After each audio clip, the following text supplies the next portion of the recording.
Doctor Zakir नायक साहब हमारे पड़ोसी मुल्क में गए, एक न्यूज एंकर ने जो उनसे बातचीत कर रही थी बेपर्दा उनके सामने बैठी हुई थी, डॉक्टर जाकिर नायक साहब ने कहा कि अगर कोई खूबसूरत औरत मेकअप करके सज संवर करके किसी मर्द के सामने आधा घंटा बैठी है और मर्द के दिल में कोई हलचल नहीं हो रही है, मर्द को कोई फर्क नहीं पड़ रहा है, तो उस मर्द को जाकर के अपना इलाज कराना चाहिए।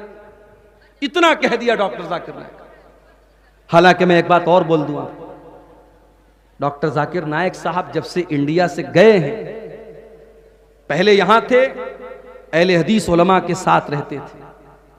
उनकी जो टीम थी उसमें ज्यादातर अहले हदीस उलमा थे। मौलाना सनाउल्लाह मदनी साहब, मौलाना शमीम फौजी साहब, आपके बिहार के शेख अशफाक सलफी साहब और बहुत सारे अहले हदीस उलमा उनकी टीम में शामिल थे। उस वक्त डॉक्टर जाकिर नायक की जो सोच थी वो अलग थी, और अभी जो उनकी सोच सामने आ रही है उनके बयानात से, वो बहुत अलग हो चुकी है। अब वो अहले हदीसों को भी एक फिरका कहते हैं। उनसे पूछा जाता है कि आपके आइडियल कौन है, किसी एक भी अहले हदीस आलिम का नाम नहीं लेते, उन उलमा का नाम लेते हैं जिनके अकीदे में मनहज में खराबी पाई जा रही है। इसलिए हमारे वो अहले हदीस नौजवान जो अब तक डॉक्टर जाकिर नायक को अहले हदीस समझते थे, मानते थे, वो होशियार हो जाएं। अब जब डॉक्टर जाकिर नायक खुद को भी अहले हदीस नहीं मानते हैं तो हमें ये गलती करने की जरूरत नहीं है। उनके अच्छे काम का हम सपोर्ट करेंगे, गैर मुस्लिमों के दरमियान उन्होंने जो भी इस्लाम की तबलीग की है या कर रहे हैं हम करेंगे, मगर आज के उनके बयानात ये बता रहे हैं कि बहुत फर्क आ चुका है, और इससे हमें और आपको एक सबक मिलता है। सीमांचल के इलाके में आप रहते हैं, अल्लाह का शुक्र अदा कीजिए। अगर आपके गांव में कोई एक भी मजार नहीं है, कब्र नहीं है, शिरक नहीं है और हराम और बिदअत का काम नहीं हो रहा है, अल्लाह का शुक्र अदा कीजिए। आपके बच्चे ऐसे माहौल में बड़े हो रहे हैं, वो शिरक होता हुआ नहीं देख रहे हैं, वो बिदअत होता हुआ नहीं देख रहे हैं। माहौल का बहुत असर पड़ता है। आज मलेशिया में डॉक्टर जाकिर नायक साहब रहते हैं और यहां की अहले हदीस जमात से जो उनका कनेक्शन टूटा है, उसका असर अब उनकी स्पीच पर, उनके बयान पे साफ नजर आ रहा है। तो उन्होंने उस औरत से कहा कि अगर कोई मर्द मेकअप करने वाली लड़की के सामने आधा घंटा बैठा है और उसको कोई फर्क नहीं पड़ रहा है, तो उस मर्द को अपना इलाज करना चाहिए। अब साहब, हमारे पड़ोसी मुल्क की जो मीडिया है उसमें बवाल हो गया। डॉक्टर जाकिर नायक तो बड़ी गंदी सोच के इंसान हैं और उन्होंने ऐसी बात कह दी, ये है वो है। हालांकि उन्होंने जो बात की 100% सच्ची बात है। अल्लाह ताला ने सिस्टम ऐसा बनाया है, लड़की अगर बेपर्दा है और उसके सामने कोई मर्द है तो वो मर्द उस दौर का सबसे बड़ा वली भी क्यों ना हो, अगर वो मर्द है तो उस बेपर्दा और बेहया लड़की को देखकर उसके दिल में फर्क तो आएगा, उसके दिल के अंदर हैजान आएगा। और इसीलिए अल्लाह के नबी सल्लल्लाहु अलैहि वसल्लम फरमाते हैं कि जब कोई मर्द किसी औरत के साथ अकेले में होता है तो तीसरा शैतान होता है। हमारे यहाँ लोग कहते नहीं साहब, भाभी को हम मां समझते हैं। देवर अपनी भाभी को बाइक पर बिठा के पूरे मार्केट की सैर करा रहा है, भाभी चिपक करके बैठी है देवर के साथ। बंद करो ये बेगैरती, तुम्हारी भाभी तुम्हारे लिए गैर महरम है और भाभी को कोई अधिकार नहीं पहुंचता कि वो देवर के साथ इस तरीके से चिपक करके बाइक पर सैर करे। जीजा के साथ साली घूम रही है, हमारे यहां लोगों ने जुमला बना लिया, साली आधी घरवाली। साली अपने जीजा के साथ गंदे गंदे मजाक कर रही है, बेहुदा मजाक कर रही है, जीजा भी मजे ले रहा है। हराम है, बेगैरती है मेरे प्यारे साथियों। जिस तरीके से आप अपने घर की जवान बेटियों को गांव के मोहल्ले के अजनबी लड़कों से दूर रखते हैं कि नहीं साहब हमारी लड़की सियानी हो गई, जवान हो गई, ये लड़का अनजान लड़का है, मेरी लड़की का कोई महरम रिश्तेदार नहीं, उसको हम घर में आने नहीं देंगे। जिस तरीके से अपने गांव के मोहल्ले के अनजान लड़कों से आप अपनी बच्चियों को दूर रखते हैं, वैसे ही कजिन से भी दूर रखिए। मामा का लड़का, मौसी का लड़का, चाचा का लड़का, ताया का लड़का, खाला का लड़का, ये सारे रिश्तेदार आपकी लड़की के लिए गैर महरम हैं। गैर महरम समझते हैं कि नहीं?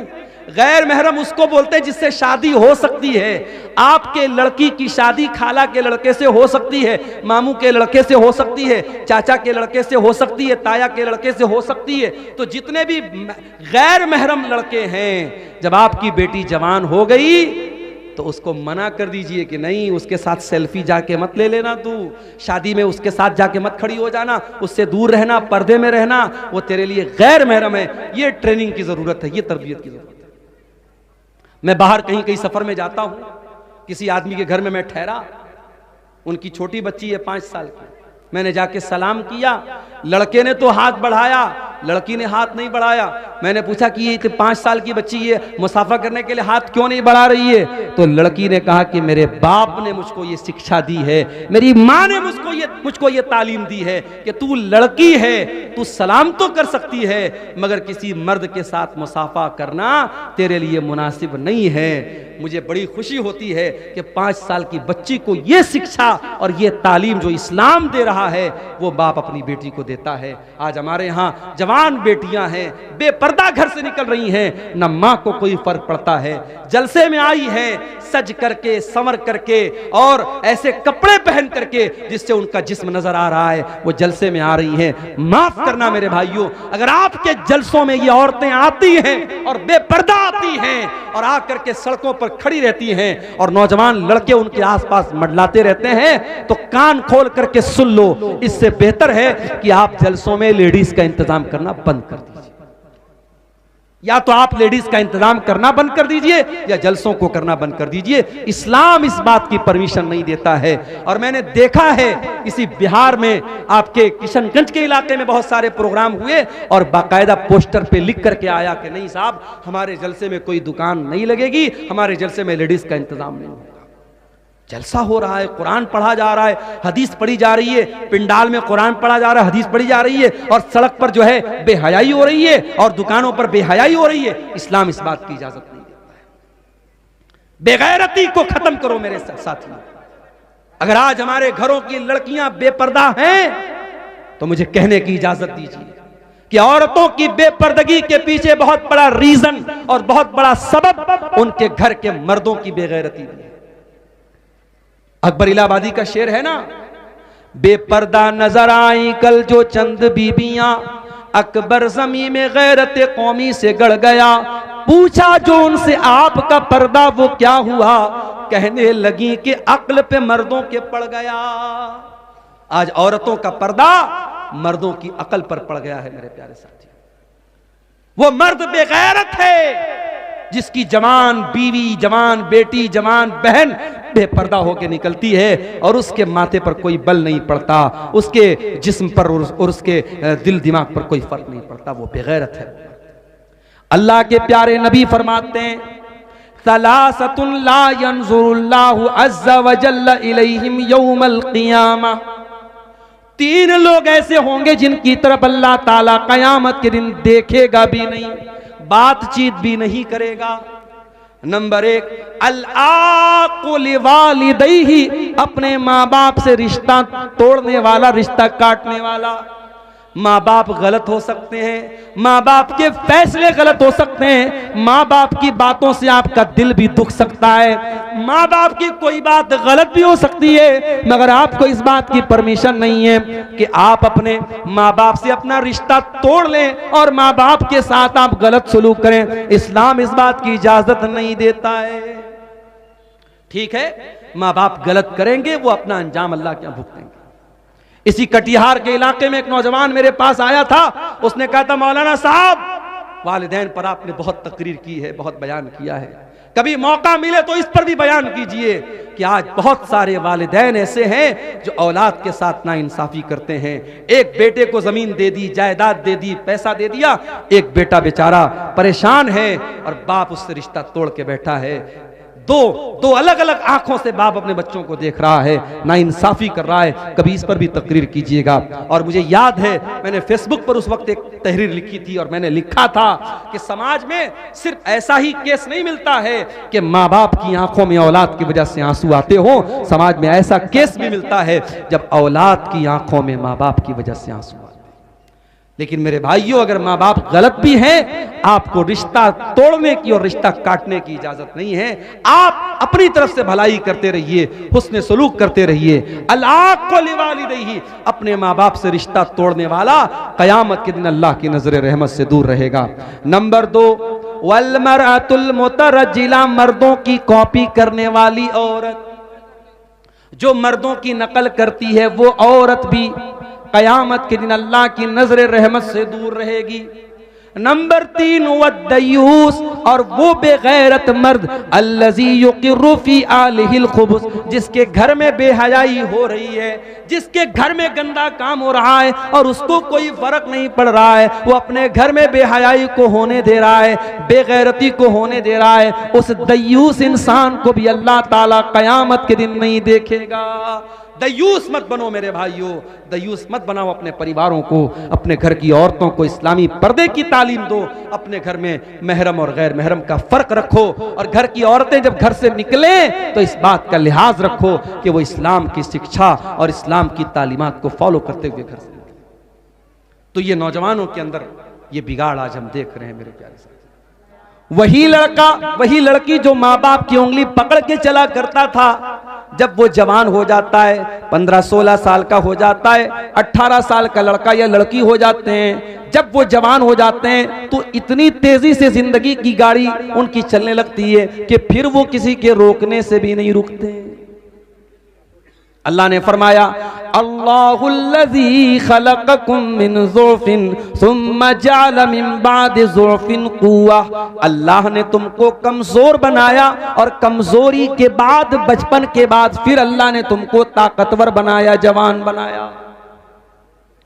तुम 16 साल के, 18 साल के, 20 साल के हो गए, तुम्हारे अंदर ताकत आ गई, एनर्जी आ गई, शक्ति आ गई।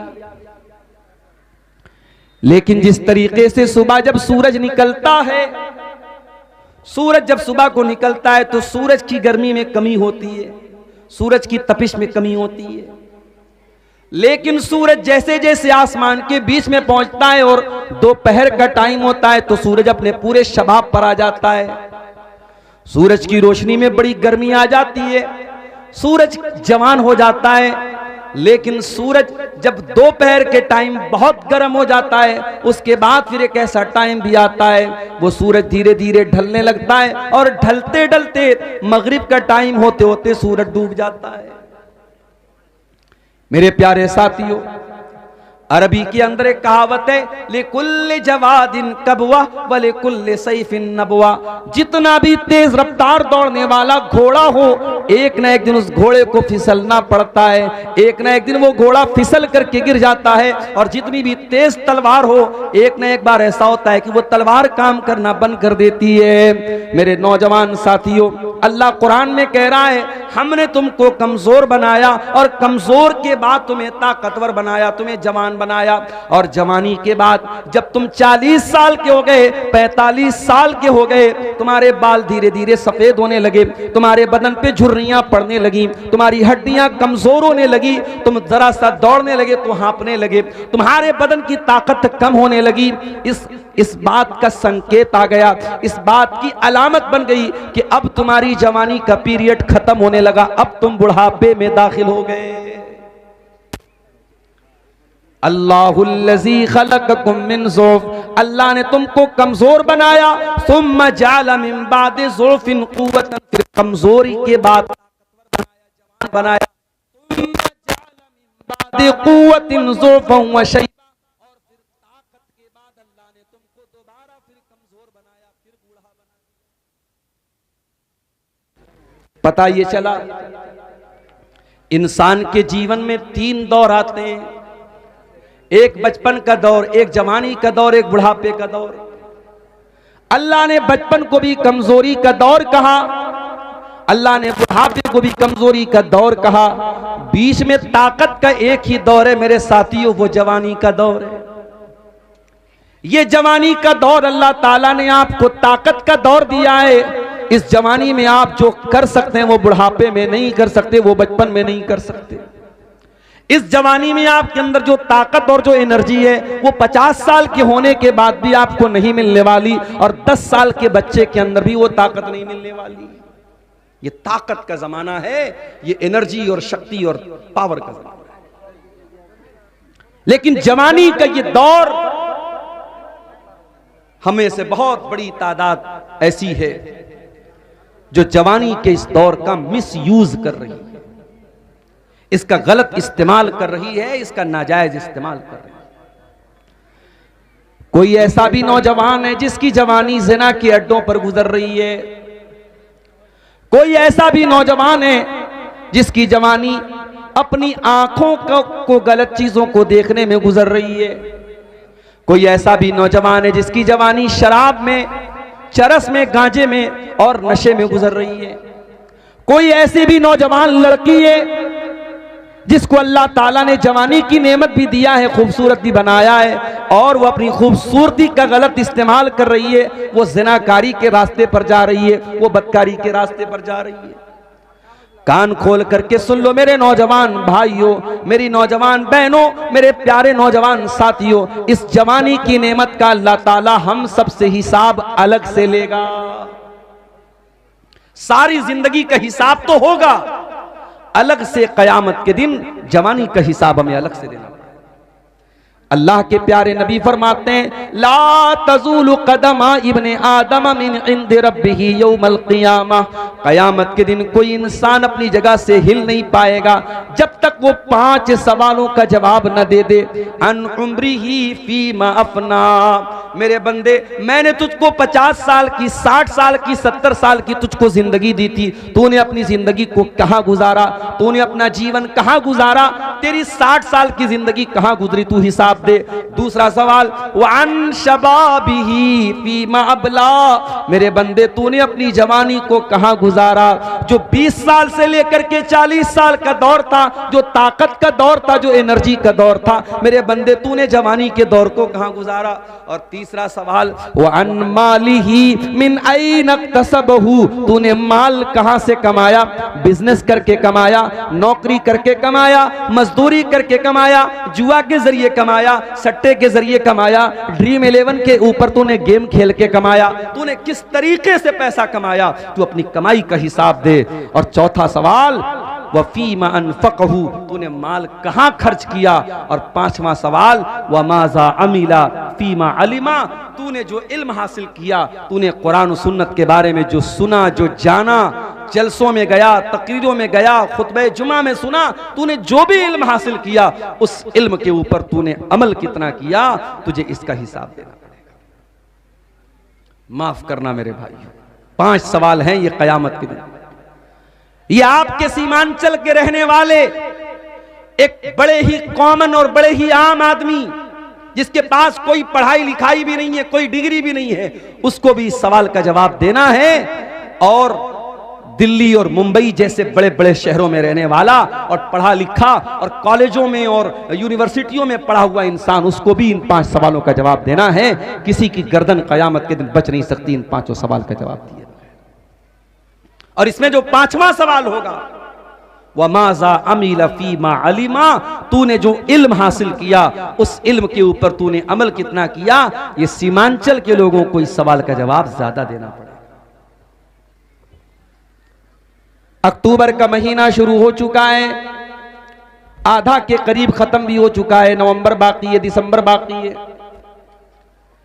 मैं तो बनारस में रहने वाला, मुलाजमत के साथ, नौकरी के साथ जुड़ा हुआ इंसान हूं, लेकिन हमारे जो बंगला वक्ता आते हैं, मैं उनसे पूछता हूं, वो बताते हैं, मौलाना एक दिन भी हमारी डायरी खाली नहीं है। अक्टूबर के पूरे महीने में उनके प्रोग्राम, नवंबर के पूरे महीने में उनके प्रोग्राम, दिसंबर के पूरे महीने में उनके प्रोग्राम। पूछो कहां प्रोग्राम हो रहे हैं, कहेंगे सीमांचल में, किशनगंज में प्रोग्राम हो रहे हैं, अररिया में प्रोग्राम हो रहे हैं, फॉरबिसगंज में प्रोग्राम हो रहे हैं, पूर्णिया में प्रोग्राम हो रहे हैं, कटिहार में प्रोग्राम हो रहे हैं। आपके इसी सीमांचल के क्षेत्र में 3 महीने कंटिन्यू प्रोग्राम के बावजूद आज हालात ये हैं। आपके गांव में आया, दिलावर भाई ने मुझको बताया, मौलाना जब आप तकरीर कीजिएगा जरा इस पर भी बोलिएगा कि लोग नमाज नहीं पढ़ते हैं, जरा इस पर भी तकरीर कीजिएगा, नौजवान चरस और गांजा के नशे में गिरफ्तार है, जरा इस पर भी बोलिएगा, लड़कियां पर्दा नहीं करती हैं, बेहयाई, बेपर्दगी और ज़िनाकारी और बदकारी बड़ी तेजी से समाज में फैल रही है। साल के 4-4 महीने कंटिन्यू प्रोग्राम के बावजूद और इंडिया के कोने कोने से उलमा और मुकर्रिरीन को बुलाने के बावजूद अगर सीमांचल के इन छोटे छोटे गांव में अगर नशा पाया जा रहा है, अगर जिना पाया जा रहा है, अगर सूद और सट्टा और लॉटरी पाई जा रही है, मेरे प्यारे साथियों, हमें गौर करने की जरूरत है अपने जलसों के ऊपर, हमें गौर करने की जरूरत है अपने प्रोग्रामों के ऊपर, हमें गौर करने की जरूरत है कि आज इतना बड़ा खर्च करने के बाद और इतने प्रोग्राम करने के बाद समाज आज कहां जा रहा है। आज क्यों दिन ब दिन बुराइयां बढ़ती चली जा रही हैं और दिन ब दिन क्यों नेकियां घटती चली जा रही हैं। वमाज़ा अमिला फीमा अलिमा, तूने जो इल्म हासिल किया, तूने कोई तकरीर नहीं छोड़ी। ये यूट्यूब चैनल वाले, ये जाहिर है इनके चैनल पर ये तकरीरें जा रही हैं, लाख लाख, 2-2 लाख, 5-5 लाख व्यू मिल रहे हैं। ये कौन देख रहा है? ये हम और आप देख रहे हैं।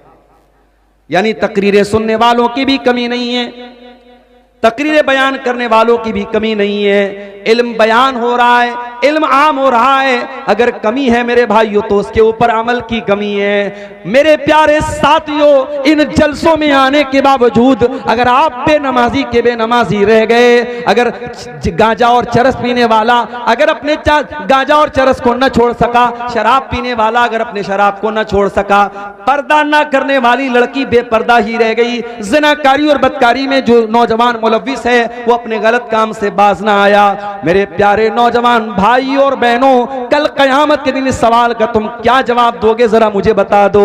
वमाज़ा अमिला फीमा अलिमा, अल्लाह पूछेगा मेरे बंदे तू जलसों में जाया करता था, तूने मौलाना अब्दुल गफ्फार का कोई जलसा न छोड़ा, तूने बंगला मुकर्रिरीन का कोई प्रोग्राम न छोड़ा, तूने उर्दू की तकरीरें भी सुनी, तूने बंगला की तकरीरें भी सुनी, तेरे मोबाइल का यूट्यूब की हिस्ट्री बता रही है तूने बहुत सारी तकरीरें सुनी। वमाज़ा अमिला फीमा अलिमा, तूने जो इल्म हासिल किया उस इल्म के ऊपर तूने अमल कितना किया? इस सवाल का जवाब हम क्या देंगे? नौजवानी ये मेरे साथियों बहुत बड़ी नेमत है, और ये बात याद रखो, जो चीज जितनी कीमती होती है इंसान उसकी उतनी ज्यादा कद्र करता है। मैं अक्सर मिसाल देता हूं, 10-12 हजार रुपए का मोबाइल होता है, इंसान कहीं भी रख लेता है, और 50-60 हजार रुपए का आईफोन होता है ना, तो उसको बहुत संभाल के रखता है। अभी मेरी वाइफ के पास आईफोन है, मैं नहीं यूज करता, मैं सफर में रहता हूं।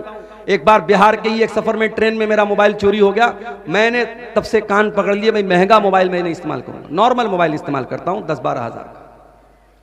वाइफ के पास हमारे आईफोन है, उनको शौक था, मैंने दिला दिया।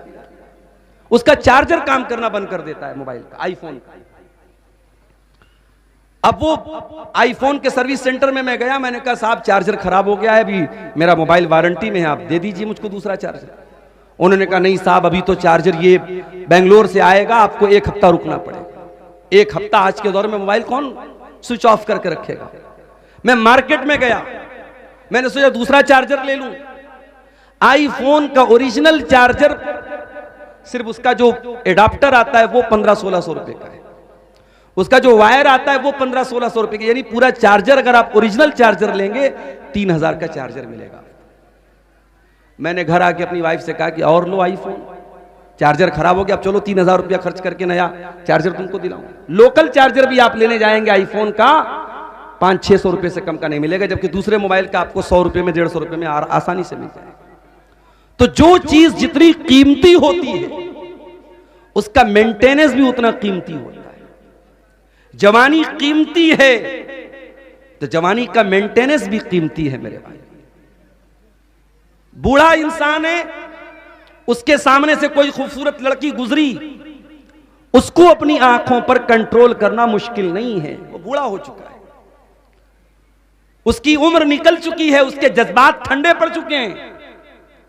लेकिन आप नौजवान हैं, 20 साल 22 साल 25 साल आपकी उम्र है, आप मार्केट में जा रहे हैं और आपके सामने से कोई बेपर्दा लड़की घूम रही है, तो फिर आपको अपनी आंखों पर कंट्रोल करने के लिए अपने दिल को अल्लाह के डर से आबाद करना पड़ेगा। बूढ़ा इंसान है, फजर की अजान हो रही है, अस्सलातु खैरुम मिनन नौम की आवाज आ रही है, जल्दी से नींद खुल जाती है, बिस्तर छोड़ता है, वजू करता है, मस्जिद में आ जाता है। वहीं पर एक नौजवान जो रात को 2-2 बजे तक 3-3 बजे तक मोबाइल में लगा हुआ था, वो फजर के टाइम उसको अपनी नींद को कुर्बान करके मस्जिद में आना बहुत मुश्किल काम है। मगर मेरे प्यारे साथियों, इसी मुश्किल काम की अल्लाह ताला क्या बड़ी वैल्यू है। अल्लाह के प्यारे नबी फरमाते हैं कल कयामत का दिन होगा, सूरज 1 मील की दूरी पर होगा, लोग गर्मी से बेहाल होंगे, लोग धूप से बेहाल होंगे, लोग पसीने में डूबे हुए होंगे। गर्मी के उस आलम में अल्लाह के नबी फरमाते हैं कि अल्लाह ताला 7 लोगों को अपने अर्श का साया देगा। 7 ऐसे खुश नसीब होंगे जिनको अल्लाह ताला अपने अर्श का साया देगा। वो कौन 7 खुश नसीब होंगे? उसमें एक इंसान वो भी होगा, फरमाया वशाबुन नशा फी इबादतिल्लाह, वो नौजवान जिसकी जवानी अल्लाह ताला की इबादत में गुजरी हो, जिसकी जवानी अल्लाह की इबादत में गुजरी हो, जिसने नमाजों की पाबंदी की हो, जिसने अल्लाह की इबादत की पाबंदी की हो, उस नौजवान को अल्लाह तबारक व तआला कयामत के दिन जब सूरज 1 मील की दूरी पर होगा, अल्लाह तबारक व तआला उसको अपने अर्श का साया।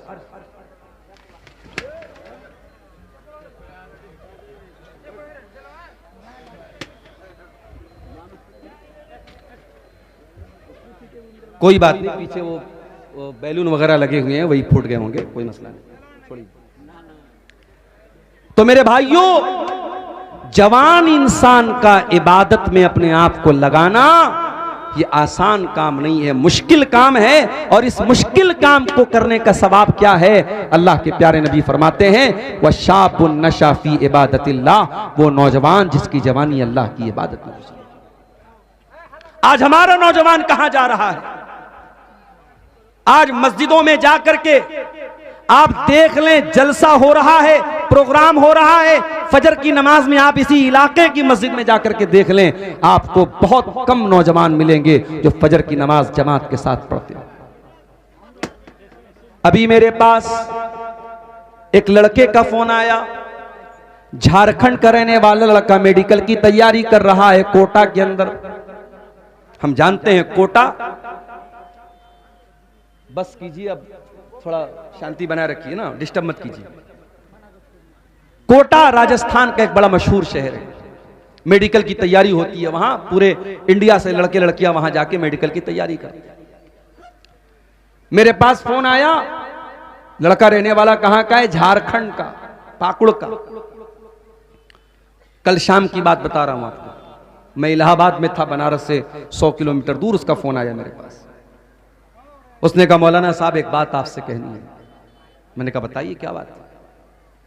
उसने कहा मौलाना साहब मैं कोटा में मेडिकल की तैयारी करने आया हूं। मैंने 6 महीना पहले एक लड़की को देखा, वो लड़की सर से पैर तक नकाब में रह करके मेडिकल की तालीम हासिल कर रही थी। मैं बहुत खुश हुआ, चलो इस बेहयाई के दौर में हमारी कोई मुसलमान बहन है जो पर्दे के अंदर रह करके डॉक्टरी की तालीम हासिल कर रही है, मेडिकल की तालीम हासिल कर रही है। मौलाना साहब, उसी लड़की को 6 महीना पहले मैंने मुकम्मल नकाब में और पर्दे में मेडिकल की तालीम हासिल करते हुए और कोचिंग करते हुए देखा था। और अब जो बात मैं आपको बता रहा हूं, वो लड़का मुझसे फोन पर कहता है मौलाना मैं ये बात इस जज्बे के साथ कह रहा हूं कि मेरा दिल खून के आंसू रो रहा है। मैं रोते हुए ये बात आपसे कह रहा हूं मौलाना साहब कि वो लड़की जो 6 महीना पहले इस कोटा शहर के अंदर मुकम्मल पर्दे में आई थी, आज वो लड़की अपने पर्दे को उतार करके, अपने नकाब को उतार करके शलवार और कमीज पहने हुए और सर पे दुपट्टा भी है, यानी मालूम हो रहा है कि मुसलमान है। और वो गैर मुस्लिम लड़कों के साथ, उनके साथ घूम रही है, फिर रही है, उनके साथ होटलों में रातें भी गुजार रही है, उनके साथ बदकारियां भी कर रही है। ये मंजर देख करके मौलाना साहब मेरा दिल खून के आंसू हो रहा है। किस तरीके से जो घर से जो लड़की नकाब में निकली थी और यहां आने के बाद भी जो नकाब में रहा करती थी, कितनी खूबसूरती के साथ आज उस लड़की को इतना बेहया और बेगैरत बना दिया गया कि वो मुशरिकों के साथ, वो अल्लाह को न मानने वालों के साथ, वो बुतों के आगे सजदा करने वालों के साथ, वो शर्मगाह की इबादत करने वालों के साथ रंगरलियां मना रही है। मौलाना साहब हमारी गैरत कहां मर गई? वो नौजवान रो रहा है और फोन पर मुझको ये मामला बता रहा है और कह रहा है कि आप मुझे बताइए कि मैं क्या करूं। मैंने कहा मेरे भाई, जो बात तुम मुझे बता रहे हो ये कोई नई बात नहीं है। तुमने एक मिसाल देखी है, इस तरीके की सैकड़ों मिसालें हर शहर में आज मौजूद है। कोई मुसलमानों की बस्ती और मुसलमानों का इलाका खाली नहीं है जहां ये वबा और ये जरासीम जहां न पहुंच चुके हों।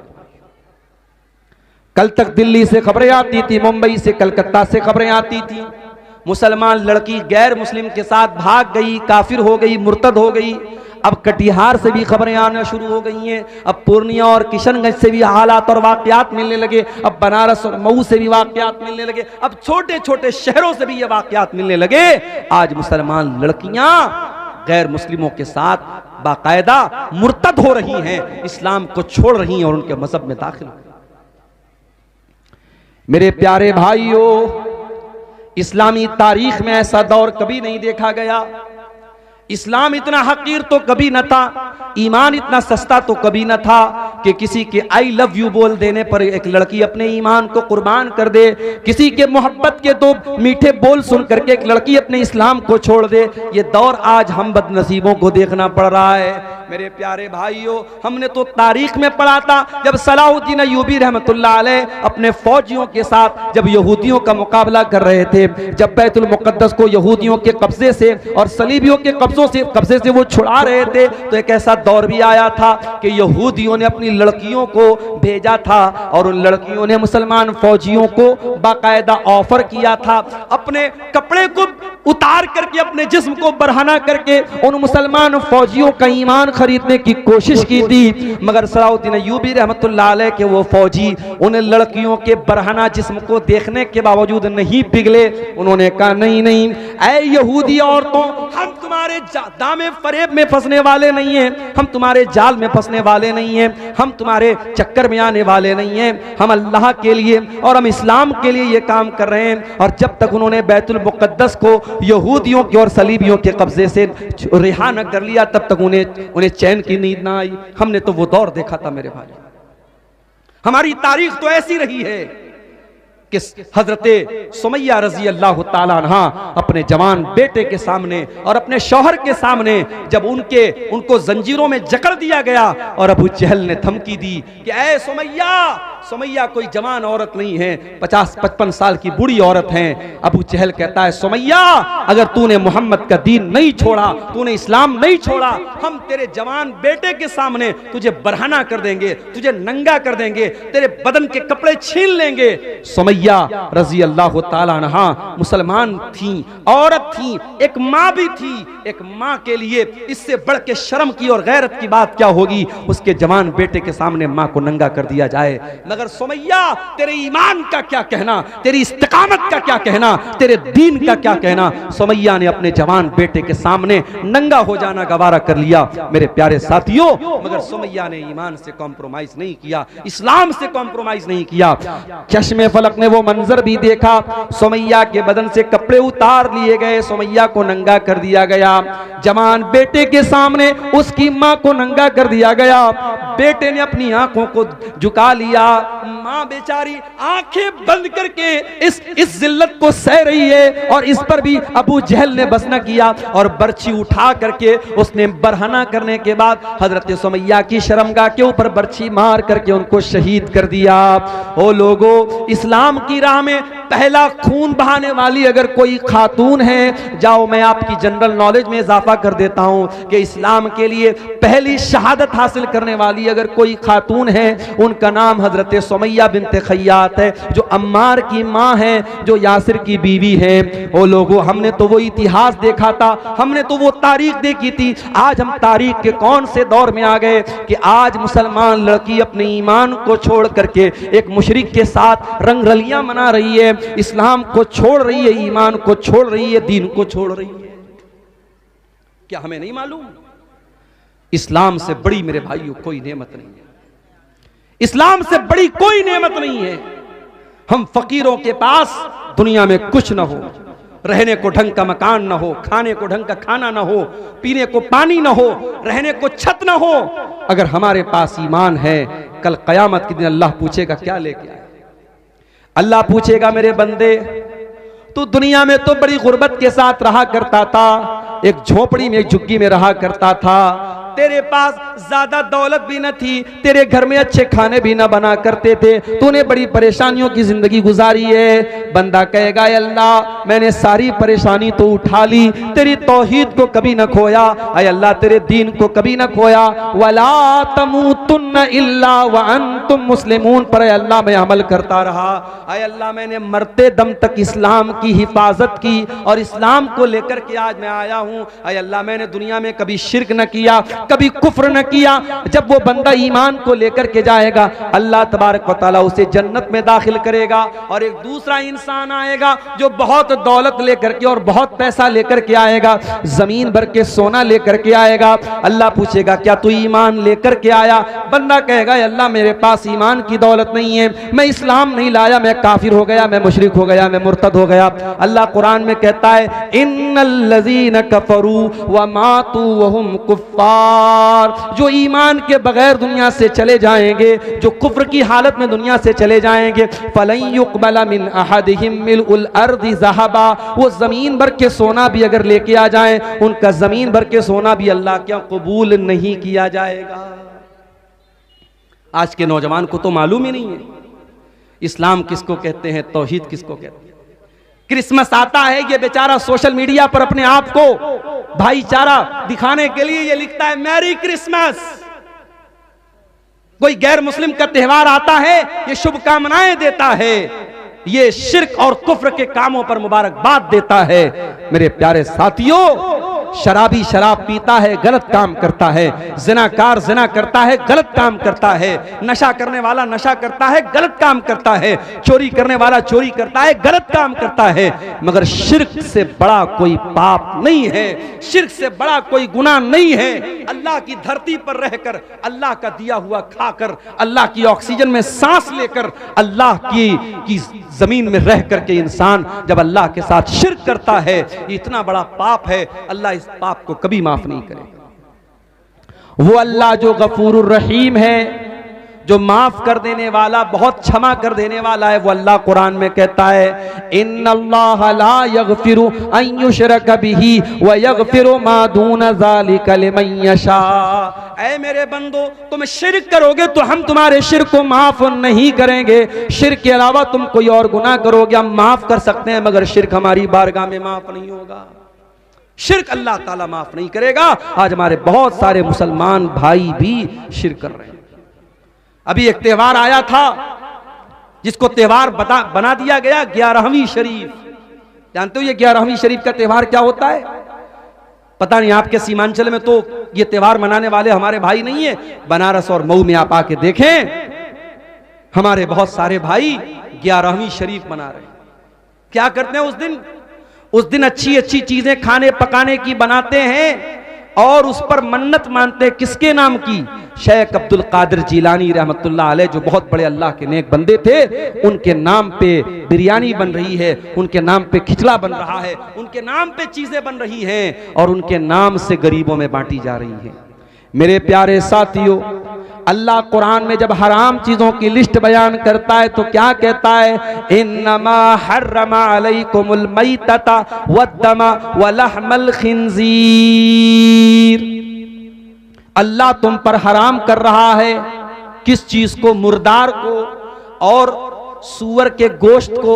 वमा ओहिल्ला लिगैरिल्लाह, और जिस चीज पर अल्लाह के सिवा किसी और का नाम लिया जाए, जिस बकरे को अल्लाह के सिवा किसी और के नाम से ज़बह किया जाए, जिस खाने को अल्लाह के सिवा किसी और के नाम से उसको चढ़ावा चढ़ाया जाए, मन्नत मानी जाए, वो सूअर के गोश्त की तरह हराम है, वो मुर्दार की तरह हराम है। आज कितने नौजवान हैं जो ये तमाम चीज़ें खा रहे हैं।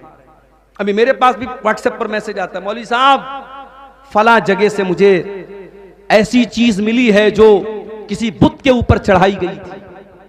चूंकि ऑन द रिकॉर्ड बात कर रहा हूं, मैं वो अल्फाज इस्तेमाल नहीं कर रहा हूं।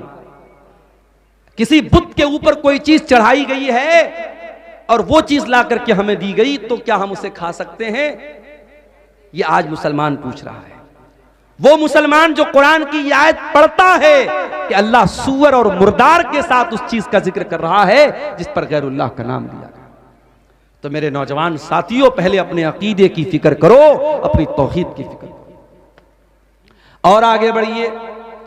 हमारे नौजवानों में एक बहुत बड़ी खराबी जो पैदा होती चली जा रही है, हमारे बहुत सारे नौजवानों की जिंदगी का मकसद सिर्फ पैसा कमाना, इंजॉय करना, खाना पीना, घूमना फिरना बन गया है।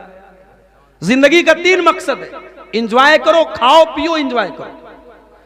मेरे प्यारे साथियों, अगर जिंदगी का यही 3 मकसद है, खाओ पियो और इंजॉय करो, तो फिर हमारे और जानवरों के बीच में क्या फर्क है? अल्लाह ने हमें इंसान क्यों बनाया? अल्लाह ने कुत्ता और सूअर नहीं बनाया, इंसान बनाया है। और जब इंसान बनाया है तो अपने क्रिएशन और अपनी पैदाइश के मकसद को समझो। अल्लाह कुरान में कहता है, वमा खलक़तुल जिन्न वल इंसा इल्ला लियअबुदून। मेरे बंदों, मैंने जिन्नात को और इंसानों को अपनी इबादत के लिए पैदा किया है। हम और आप पैदा हुए हैं अल्लाह की इबादत के लिए। अल्लाह ने पैदा किया है ताकि हम उसकी इबादत करें। और माफ करना, इबादत का जब नाम आता है तो हमारे दिमाग में क्या आता है? नमाज, हमारे दिमाग में आता है रोजा, हमारे दिमाग में आता है ज़कात, हमारे दिमाग में आता है हज।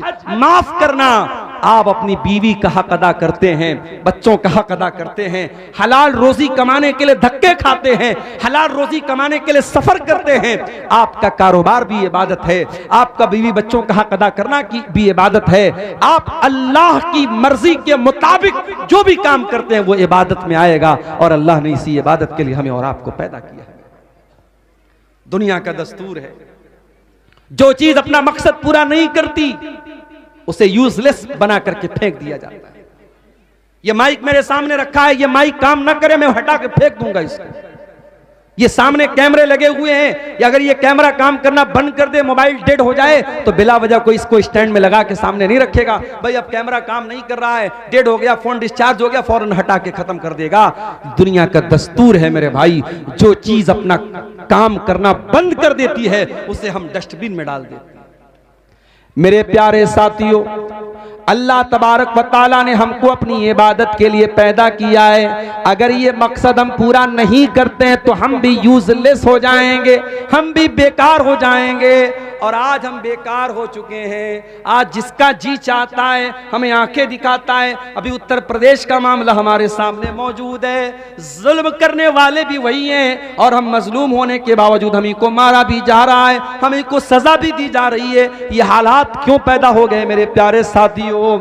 आज जालिम मजलूम ही को सजा भी दी जा रही है, मजलूम ही के खिलाफ सारी FIR भी दर्ज की जा रही है, और मजलूम ही को जेल के अंदर भरा जा रहा है, और मजलूम ही के घर के ऊपर बुलडोजर चलाया जा रहा है। ये नाइंसाफी और ये बेईमानी मेरे प्यारे साथियों, ये हमें सोचने पर मजबूर करती है कि हम कहां खड़े हैं, हमारा ईमान कहां है, हमारी जिंदगी का मकसद क्या है, हमारी जिंदगी का मकसद क्या है? कुल इन्ना सलाती व नुसुकी व महयाय व ममाती लिल्लाहि रब्बिल आलमीन। ऐ नबी आप कह दीजिए मेरी नमाज और मेरी कुर्बानी, मेरा जीना, मेरा मरना सब अल्लाह के लिए है। हम अल्लाह को राजी करने के लिए इस दुनिया में आए हैं, और हमारे प्यारे नबी सल्लल्लाहु अलैहि वसल्लम की जिंदगी हमें यही सबक देती है मेरे प्यारे साथियों। हमारे नबी ने कभी दुनिया के ऐशो आराम के पीछे आप नहीं भागे हैं। आपने बड़ी सादा, बड़ी सिंपल, बड़ी साधारण जिंदगी आपने गुजारी है, और आपकी फैमिली ने भी गुजारी है। हजरत उमर फारूक रजी अल्लाह तआला अन्हु एक मर्तबा अल्लाह के नबी से मिलने के लिए आते हैं, नबी के कमरे में आते हैं। नबी का कमरा कोई संगे मरमर नहीं बिछाए, कोई मार्बल नहीं बिछाए, कोई डेकोरेशन नहीं लगाए, कोई घर में टाइल्स नहीं लगे हुए हैं, छोटा सा कमरा है, मिट्टी का फर्श है, खजूर के तने का पिलर है और खजूरों का छप्पर है। छोटा सा कमरा अल्लाह के नबी का है। हजरत उमर आते हैं, एक चटाई पर अल्लाह के नबी लेटे हुए हैं, एक लकड़ी का छोटा सा प्याला किनारे रखा हुआ है, थोड़ी सी जौ रखी हुई है, एक छोटा सा मशकेज़ा चमड़े का बर्तन जिसमें पानी भरा जाता है वो रखा हुआ है। ये नबी के कमरे का फर्नीचर है, ये नबी के कमरे का सामान है, ये नबी की प्रॉपर्टी है। हजरत उमर फारूक की आंखों से आंसू आ जाते हैं। हजरत उमर फारूक कहते हैं, अय अल्लाह के नबी, कैसर और किसरा तो बड़े आराम से अपने अपने महलों में रहते हैं। अय अल्लाह के नबी, रूम का बादशाह तो अपने महलों में आराम से रहता है, ईरान का बादशाह तो अपने महल में आराम से रहता जाए। और आप अल्लाह के नबी होकर के इतनी सिंपल लाइफ गुजार रहे हैं, इतनी सादा लाइफ गुजार रहे हैं। अल्लाह के नबी फरमाते हैं, यब्नल खत्ताब, ऐ उमर इब्ने खत्ताब, अमा तरज़ा अन तकून लहुमुद दुनिया व तकून लना अल आखिरा। ऐ उमर, क्या तुम ये पसंद नहीं करोगे कि कैसर व किसरा को दुनिया मिल जाए और तुम्हारे नबी को आखिरत की नेमतें मिल जाएं? हमारे नबी ने हमेशा आखिरत को अपने सामने रखा है मेरे भाई। लेकिन हम और आप दुनिया के लिए हाय दुनिया, हाय दुनिया, हमारे जीने मरने का मकसद क्या है? सिर्फ दुनिया।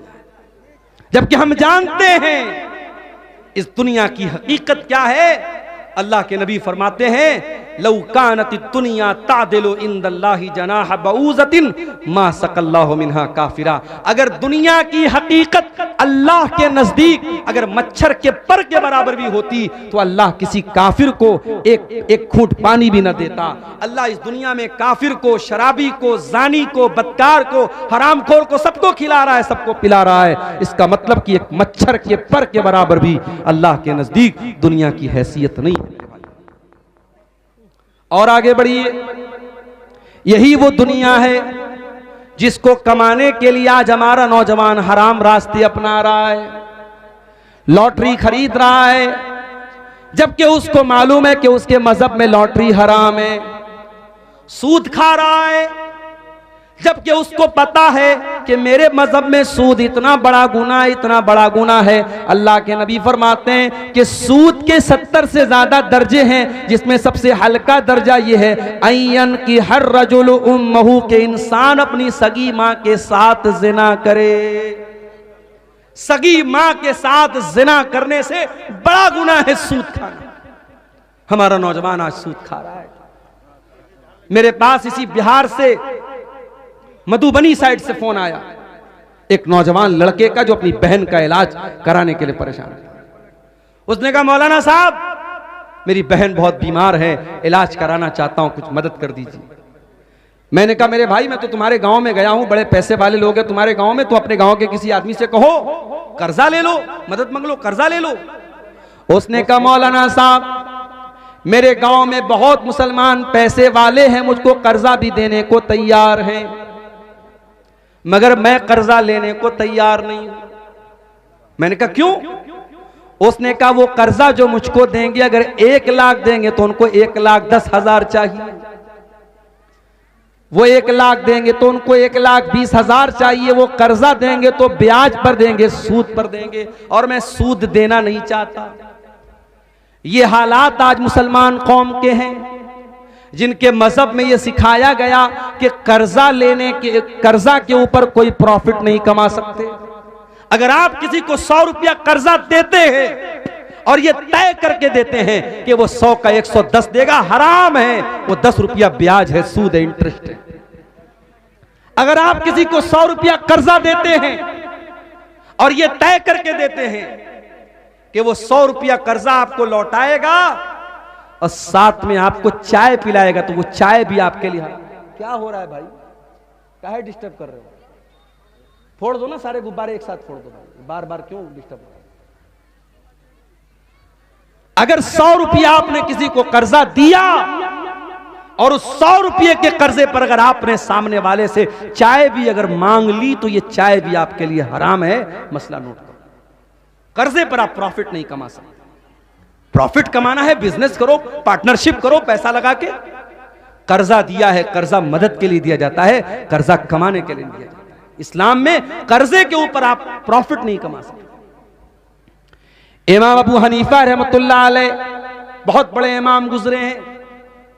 उन्होंने एक आदमी को कर्जा दिया, एक टर्म तय हो गई कि 6 महीने में वो कर्जा लौटा देगा। 6 महीना गुजर गया, वो कर्जा नहीं लौटा रहा है। वो टेलीफोन का जमाना नहीं था, मोबाइल का जमाना नहीं था, वरना आज तो लोग व्हाट्सएप कर दे, कॉल कर दे कि भाई मेरा पैसा लौटा दो। इमाम साहब उस कर्जदार के घर गए अपना पैसा मांगने के लिए, अपना पैसा लेने के लिए। इमाम साहब उस आदमी के दरवाजे पर गए। गर्मी का मौसम है, धूप निकली हुई है और उस इंसान के आंगन में, उसके घर के आंगन में एक पेड़ है, एक दरख्त है। इमाम साहब दरवाजे पर खड़े हैं। वो इंसान दरवाजा खोलता है, देखता है कि मेरे दौर के बहुत बड़े इमाम अबू हनीफा रहमतुल्लाह अलैह मेरे दरवाजे पर खड़े हैं, मुझसे कर्जा मांगने के लिए आए हैं, मुझे जो कर्जा दिया तो वापस मांगने के लिए आए हैं। उसने कहा इमाम साहब बहुत धूप है, आप बाहर क्यों खड़े हैं, आप मेरे घर के अंदर तशरीफ लाइए और इस पेड़ के साए में आकर के, इसकी छाया में आकर के आप ठंडक हासिल कर लीजिए। ओ लोगो, तुम तो हलाल और हराम की परवाह भी नहीं करते, तुम तो सूद और ब्याज की परवाह भी नहीं करते, तुम्हारे असलाफ कैसे थे जरा गौर करो। इमाम अबू हनीफा रहमतुल्लाह अलैह जवाब देते हैं कि ऐ मेरे भाई, मैंने तुमको कर्जा दिया है और मैं अपना कर्जा वापस मांगने आया हूं। अगर मैं तुम्हारे घर के आंगन में लगे इस पेड़ की छाया भी हासिल कर लूंगा तो मुझे डर है इस बात का कि कहीं ये भी इंटरेस्ट में शामिल ना हो जाए, कहीं ये भी ब्याज में शामिल ना हो जाए।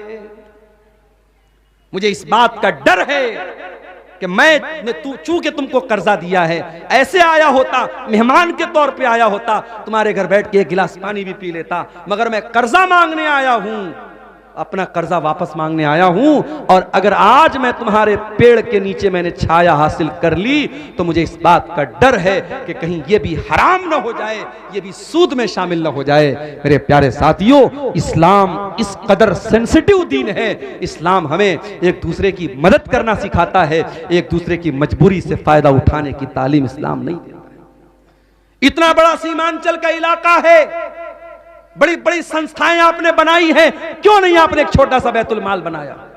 छोटे छोटे व्यापारी जो 10,000 15,000 रुपया कर्जा लेकर के एक छोटा मोटा कारोबार शुरू कर सकते हैं, 15,000 20,000 रुपया वो बैंक से जाकर के लोन लेते हैं, और जब बैंक से लोन लेते हैं तो हर महीना वो जब उसकी किस्तें चुकाते हैं तो वो पैसा उसमें ब्याज के साथ देते हैं। मेरे प्यारे साथियों, आज पूरी कौम ब्याज और सूद के दलदल में धंसती चली जा रही है, और कौम में जो पैसे वाले लोग हैं उन्हें जर्रा बराबर शर्म और गैरत नहीं आती कि कौम के उन गरीबों को हम इस दलदल से निकाल दें, बगैर किसी इंटरेस्ट के और बगैर किसी प्रॉफिट के। नॉन प्रॉफिटेबल आप कर्जों को दीजिए मेरे भाइयों, ताकि समाज को सूद और ब्याज से बचाया जा सके। लॉटरी खेली जा रही है, 5 रुपए की लॉटरी लगा करके 5 लाख रुपए का सपना देखा जा रहा है, इस्लाम में हराम है। कोई भी ऐसा कारोबार जिसमें आपका पूरा पैसा डूब भी सकता है और उसका डबल भी मिल सकता है, जिसमें आपका पैसा दांव पे लगा है, वो लॉटरी, वो जुआ हराम है। इस्लाम इतना हराम है, इतना हराम है कि अल्लाह कुरान में जब शराब का जिक्र करता है तो साथ में जुआ का भी जिक्र करता है। या अय्युहल्लज़ीना आमनू इन्नमल खम्रु वल मैसिरु वल अंसाबु वल अज़लामु रिज्सुम मिन अमलिश शैतान। ऐ ईमान वालो, ये जो शराब तुम पीते थे अब तक और जुआ जो तुम खेला करते थे अब तक, और किस्मत का हाल मालूम करने के लिए जो पांसे के तीर निकालते थे, पहले क्या करते थे? किस्मत का हाल मालूम करने के लिए तीर निकालते थे। अभी आज मेरे पास एक फोन आया, एक औरत का फोन आया, उसने कहा मौलाना साहब मेरे जेवर चोरी हो रहे हैं, सोने का बड़ा कीमती जेवर 30-30 ग्राम का 30-30 तोले का मेरा सोने का कड़ा और सोने का हार चोरी हो गया। और जबकि मेरी अलमारी जहां पे मेरे जेवर रखे रहते वहां कोई नहीं जाता है, मेरे घर का कोई इंसान नहीं जानता है, फिर भी मेरे जेवर चोरी हो रहे हैं। उसने कहा मौलाना साहब मैं मसला जानना चाहती हूँ, हमारे मोहल्ले में एक औरत है जिसके कब्जे में जिन्नात है और जिन्नात के जरिए वो पता करके बता सकती है कि हमारे जेवर को कौन चोरी कर रहा है। मैंने कहा मेरी बहन आप सब्र से काम लीजिए, आप सब्र से काम लीजिए, अल्लाह से दुआ कीजिए, अगर आपकी किस्मत में होगा वो हार आपका वापस मिलेगा, मगर इस तरीके से किसी जिन के जरिए आप ये मालूम करें, इस्लाम में इसकी इजाजत नहीं मिलती है। अरब में क्या होता था, वो जब सफर करने निकलते थे तो तीर निकालते थे, अगर तीर पे लिखा रहता था कि सफर करना है तो करते थे, अगर यस वाला निकला तो सफर करते थे, नो वाला निकला तो नहीं करते थे। अल्लाह ने कहा कि शराब भी हराम है, जुआ भी हराम है, और किस्मत का हाल मालूम करने के लिए जो तुम तीर निकालते हो ये भी हराम है। वल अंसाब, और गैरुल्लाह के नाम पर जो तुमने स्थान बना के रखे हैं, जो तुमने आस्थाने बना के रखे हैं, तुमने बुतों के नाम पर जो जगह बना के रखी हैं, वो सब हराम हैं। रिजसुम मिन अमलि शैतान, ये सब गंदे काम है, शैतान के काम है। फजतनिबूहु लअल्लकुम तुफलिहून, ऐ मुसलमानों इन तमाम कामों से तुमको बचना है, तभी तुम कामयाब हो सकते हो। तो शराब भी हराम है, जुआ भी हराम है, और आज नौजवान दोनों काम कर रहा है। शराब तो शराब है, हमारा नौजवान आज ड्रग्स ले रहा है। आज कितने खतरनाक किस्म के ड्रग्स आज हमारे नौजवान ले रहे हैं। मैं महाराष्ट्र में गया, मुंबई में एक जगह पड़ती है मुंब्रा, मुंब्रा में बहुत बड़ी मुसलमानों की आबादी है। मुंब्रा में मुझे लोगों ने बताया कि वहां एक पाउडर है, एक ड्रग्स का की एक किस्म है, नौजवान वहां बड़ी तेजी से उसका इस्तेमाल कर रहे हैं। स्कूल में पढ़ने वाले छोटे छोटे बच्चे भी उसका शिकार हो रहे हैं, और डॉक्टरों का कहना है कि इतना खतरनाक है वो नशा कि जो इंसान की बॉडी को बिल्कुल गला देता है। बड़ी तेजी से नौजवान आज उसका इस्तेमाल कर रहा है। मेरे प्यारे नौजवान साथियों, ये जो तुम ड्रग्स इस्तेमाल कर रहे हो, जो गांजा इस्तेमाल कर रहे हो, जो गुटखा इस्तेमाल कर रहे हो, जो स्मोकिंग कर रहे हो, जो ड्रिंकिंग कर रहे हो, अल्लाह के वास्ते तौबा कर लो। अपने शरीर को बर्बाद ना करो, अपने जिस्म को बर्बाद ना करो। ये जिस्म अल्लाह की अमानत है, ये जिंदगी अल्लाह की अमानत है, कल अल्लाह पूछेगा। वला तक़्तुलू अनफुसकुम, ऐ मेरे बंदे, जब मैंने कुरान में कह दिया था कि तुझे आत्महत्या करने की, खुदकुशी करने की परमिशन नहीं है, तूने क्यों किया? मेरे प्यारे नौजवान साथियों, आप अल्लाह को क्या जवाब दोगे? कोई भी ऐसा नशा जो आपकी बॉडी के लिए, आपके शरीर के लिए हानिकारक है, नुकसानदेह है, उसका इस्तेमाल करना जायज नहीं है। और जो लोग कहते हैं नहीं साहब सिगरेट पीना हराम नहीं मकरूह है, गुटखा खाना हराम नहीं मकरूह है, वो अल्लाह को जवाब देने के लिए तैयार हो जाएं। ये मकरूह कुरू कोई चीज नहीं है, वो हराम है। जो चीज आपकी बॉडी को नुकसान पहुंचा रही वो मकरूह नहीं है, वो हराम है। उससे हमें और आपको अपने आप को बचाना है। मेरे प्यारे नौजवान साथियों, ये शराब इतना खतरनाक नशा होता है। उस्मान गनी कहते हैं शराब से बचो, शराब तमाम बुराइयों की जड़ है। फिर उस्मान गनी एक वाकया बयान करते हैं कि तुमसे पहले के दौर में एक आदमी बहुत नेक इंसान था, और उस दौर की एक बदचलन औरत ने उसको फंसाने की प्लानिंग की। अपनी एक लौंडी को भेजा, वो लौंडी आती और कहती है मेरी मलका ने आपको बुलाया है, कोई काम है, कोई मसला है। वो आदमी नेक इंसान था, अल्लाह का बंदा था, नेक बंदा था। उस नौकरानी के, उस लौंडी के पीछे पीछे चला गया। जब वो उस नेक इंसान को लेकर के जाती है, एक कमरे में जाकर के कमरा बंद कर देती है, उसके बाद अगले कमरे में जाकर के उसका भी दरवाजा बंद कर देती है। इस तरीके से 7 कमरों के अंदर जाने के बाद लास्ट कमरे में वो औरत मिलती है, जो एक बदचलन औरत है, जो एक फाहिशा औरत है, जिसका काम ज़िनाकारी बदकारी करना है, वो औरत है। उस औरत ने कहा कि मुझे कोई काम नहीं था, मैंने तुमको बुलाया है, तुम्हारे सामने 3 ऑप्शन है, या तो तुम मेरे साथ ज़िना करो, या वहीं पर शराब की एक बोतल रखी हुई थी, कहा कि इस शराब की बोतल में से एक प्याला शराब निकाल करके तुम पी जाओ, और तीसरा रास्ता ये एक मासूम बच्चा है, तुम इसकी हत्या कर दो, कत्ल कर दो। इन 3 कामों में से कोई एक काम तुमको करना है। उस अल्लाह के नेक बंदे ने सोचा ज़िना करना तो बहुत बड़ा गुनाह है, मैं ये नहीं कर सकता। बच्चे की हत्या करना बहुत बड़ा गुनाह है, ये मैं नहीं कर सकता। शराब पीना तो हल्का गुनाह है, चलो मैं शराब पी लेता हूं। उसने बोतल में से एक प्याला शराब निकाल करके पी लिया। जब एक प्याला उसने शराब को पी लिया, नशा चढ़ा, उसने एक प्याला और निकाल करके पी लिया, यहां तक कि उसने पूरी बोतल को खाली कर दिया। और जब पूरी बोतल के शराब के नशे में वो गिरफ्तार हो गया, हजरत उस्मान गनी कहते हैं, अबू दाऊद की सही रिवायत है, नसई की सही रिवायत है, कि उस इंसान ने नशे की हालत में ज़िना भी किया और उस मासूम बच्चे की हत्या भी कर दी। आज कितने क्राइम हो रहे हैं नशे की हालत में, कितनी बच्चियां अपने बाप की ज्यादती का शिकार हो रही हैं। अभी कल की न्यूज है, अखबार में मैंने पढ़ा कि बाप नशा करके आता था और अपनी ही 10 साल की 12 साल की बच्ची के साथ काला करतूत करता था। नशा वो खतरनाक चीज है मेरे भाई।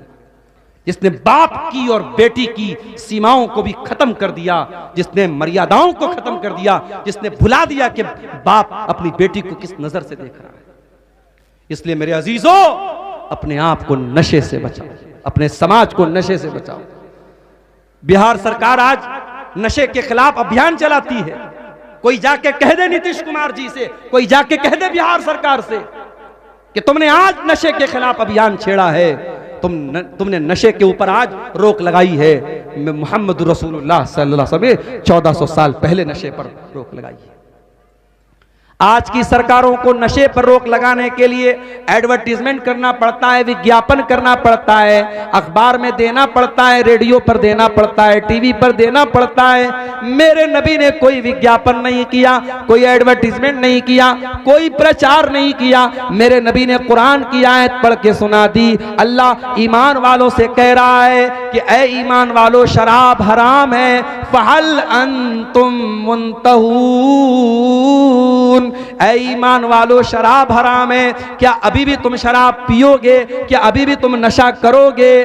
अल्लाह सवाल कर रहा है। सहाबा कहते हैं अल्लाह, ऐ हमारे परवरदिगार, हम वादा करते हैं कि आज के बाद हम शराब को हाथ नहीं लगाएंगे। शराब के प्याले निकाल के, शराब के बर्तन निकाल के मदीना की गलियों में पानी की तरफ बहा दिया जाता है और सहाबे किराम के घरों से शराब का नामो निशान खत्म हो जाता है।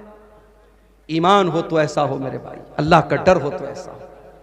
यहां तो गुटखे की पैकेट पर बाकायदा तस्वीर बनी है फेफड़े की, और इंग्लिश में और हिंदी में लिखा हुआ है टोबैको कॉजेस कैंसर, तंबाकू से कैंसर होता है। और गुटखा बनाने वाली कंपनी बना भी रही है, बेचने वाला बेच भी रहा है, खाने वाला खा भी रहा है, और उस पर लिखा हुआ है कि साहब तंबाकू से कैंसर होता है, किसी को कोई फर्क नहीं पड़ता है।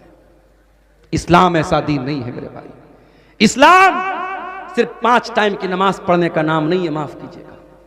इस्लाम आपकी तरबियत करता है। अगर आप एक सच्चे मुसलमान हैं तो आपका कैरेक्टर कैसा है, आपका किरदार कैसा है, आप अपनी बीवी के लिए शौहर कैसे हैं, आप अपने बच्चों के लिए बाप कैसे हैं, आप समाज के लिए इंसान कैसे हैं, इस्लाम ये सारी चीजें भी तय करता है। अगर आप नमाजी तो बन गए मगर अपनी बीवी के लिए अच्छे शौहर नहीं है, अपने बच्चों के लिए अच्छे बाप नहीं है, अपने पड़ोसी के लिए अच्छे पड़ोसी नहीं है, आपकी जात से समाज को तकलीफ पहुंच रही है, आपकी जात से पड़ोसी को तकलीफ पहुंच रही है, आप लोगों का जीना हराम कर रहे हैं, तो माफ कीजिएगा, ये इस्लाम की तालीम नहीं है, ये मोहम्मद रसूलुल्लाह की तालीम नहीं है।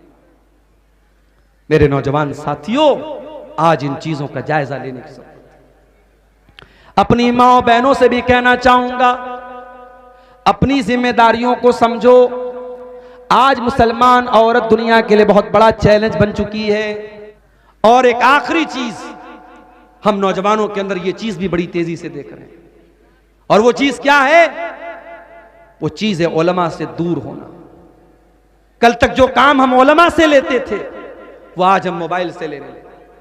कोई मसला पूछना है, गूगल पे टाइप कर दिया, यूट्यूब पे टाइप कर दिया, किसी ना किसी का जवाब तो मिल जाएगा। याद रखो मेरे प्यारे साथियों, उलमा को उनका हक आपको देना है। उलमा की जगह जाहिलों को नहीं बैठाना है। अगर आपने उलमा की जगह जाहिलों को बिठा दिया, आपके बड़े बड़े मुफ्ती जो हो जाएंगे वो जाहिल हो जाएंगे। उलमा के जाने के बाद और उलमा के खत्म हो जाने के बाद आपके गांव के जो सरपंच बनेंगे वो जाहिल होंगे, आपके फैसले जो करेंगे वो जाहिल होंगे, आपकी मस्जिद पर खुतबा देने वाले जाहिल होंगे, आपके मदरसों में शेखुल हदीस बन जाने वाले जाहिल हो जाएंगे, अगर आपने उलमा को उनका हक नहीं दिया। इसीलिए अल्लाह के नबी फरमाते हैं, बुखारी की रिवायत है, 100 नंबर की हदीस है बुखारी की, एक ऐसा जमाना भी तुम पर आने वाला है जब दुनिया से अल्लाह ताला इल्म को उठा लेगा, मगर इल्म को अचानक नहीं उठाएगा, बल्कि अल्लाह ताला उलमा को उठाएगा। और जब दुनिया से उलमा खत्म हो जाएंगे, इत्तखज़न्नासु रुऊसन जुहाला, लोग जाहिलों को अपना सरदार बना लेंगे, लोग जाहिलों को मुफ्ती बना लेंगे, जाहिलों से फतवा पूछेंगे। आज आप देख लें, फेसबुक पर ऐसे ऐसे लोग जो सिर्फ व्यू पाने के लिए, सब्सक्राइबर पाने के लिए, लाइक पाने के लिए मियां बीवी के प्राइवेट मसाइल को खूब मसाला लगा लगा के बयान कर रहे हैं। शौहर बीवी के साथ सुहाग रात में क्या कर सकता है, शौहर बीवी के साथ ये कर सकता है कि नहीं। मैं उस चीज का नाम नहीं ले रहा हूं, लेकिन आज फेसबुक पर अपने आप को मुफ्ती कहने वाले इस तरीके के मसाइल को मिर्च मसाला लगा के बयान कर रहे हैं। क्यों? ताकि हमको ज्यादा से ज्यादा लाइक मिल जाए, हमारे चैनल के सब्सक्राइबर बढ़ जाएं, हमें व्यूशिप मिल जाए, व्यूवरशिप मिल जाए। ये वो दौर है मेरे भाई। औरतें, लड़कियां साहब वो तकरीर कर रही हैं और बाकायदा प्राइवेट मसाइल जो मियां बीवी के प्राइवेट मसाइल है उन मसाइल पर एक औरत बयान कर रही है और यूट्यूब पर उसको 1 लाख व्यू मिल रहा है, 2 लाख व्यू मिल रहा है। मेरे प्यारे साथियों, व्यू की बुनियाद पर किसी को सही और गलत नहीं कहा जा सकता। जरूरी नहीं है कि कोई आलिम बहुत बड़ा आलिम है लेकिन फेसबुक और यूट्यूब पर उसको बहुत ज्यादा व्यू मिलते हो, और ऐसा भी जरूरी नहीं कि जिसको व्यू मिलता हो तो वो सही हो। इसलिए हमें व्यू की बुनियाद पर और सब्सक्राइबर की बुनियाद पर और लाइक की बुनियाद पर हमें तय नहीं करना है। हमें यह देखना है कौन हकीकत में आलिम है, कौन हकीकत में उलमा है, कौन है जिन्होंने वाकई में कुरान और सुन्नत का इल्म हासिल किया है। हम उनसे दीन का मसला पूछेंगे और जब मसला पूछेंगे तो सही मसला पूछेंगे, जिसकी वाकई में जरूरत हो। फालतू किस्म का मसला मत पूछो। जैसे इमाम अबू हनीफा रहमतुल्लाह अलैह के एक उस्ताद थे इमाम इब्राहिम नखई, उनके पास एक आदमी आया, उसने मसला पूछा, इमाम साहब इबलीस की बीवी का नाम क्या था? उन्होंने कहा मैं इबलीस की शादी में गया नहीं था। इबलीस की बीवी का नाम क्या था? आदम अलैहिस्सलाम ने जिस पेड़ के करीब जाने से अल्लाह ताला ने मना किया था वो कौन सा पेड़ था? इस किस्म के फजूल सवालात आप मत कीजिए, उलमा से सवाल कीजिए, वो सवाल जो हकीकत में रियल में होता है और जिसका ताल्लुक आपकी जिंदगी से, मौत से, आखिरत से होता है। उन मसाइल को मेरे प्यारे साथी उलमा से पूछिए। और अल्लाह के प्यारे नबी फरमाते हैं इन्नमा शिफाउल अस्सुआल, कि अगर आपको मसले की जानकारी नहीं है, दीन के बारे में मालूमात नहीं है, तो उसका इलाज मनमानी करना नहीं है, उसका इलाज उलमा से पूछना है। तो ये काम आप उलमा से कीजिए। आप इंटरनेट और मोबाइल का गलत इस्तेमाल मत कीजिए। हाँ, मोबाइल पर बहुत सारे मुस्तनद उलमा के भी बयानात आते हैं, आप बयानात को सुनिए, उनके मसाइल को सुनिए, मगर रियल में जब मसला पूछ रहा हो तो आप किसी ऑथेंटिक आलिम से, मुस्तनद आलिम से सवालात कीजिए। नौजवानों की इस्लाह के ताल्लुक से ये चंद बातें मैंने आपके सामने रखी हैं। अल्लाह से हम दुआ करते हैं रब्बुल आलमीन हमारे वो नौजवान भाई जिनकी मेहनतों से और कोशिशों से और इतना बड़ा प्रोग्राम उन्होंने मुनक्किद किया और ईदगाह को लेकर के वो उठे हैं। मेरे प्यारे साथियों, ईदगाह भी मस्जिद के हुक्म में है, जो सवाब मस्जिद का मिलेगा वही ईदगाह का मिलेगा। जाते जाते आप हजरात से गुजारिश है, इस ईदगाह के लिए जरूर आप अपना बेशकीमती ताउन देते जाएं। हमारी माए बहनें भी जो मौजूद है, जाते वक्त अपना जरूर ताउन पेश करके जाए। मुझे मालूम है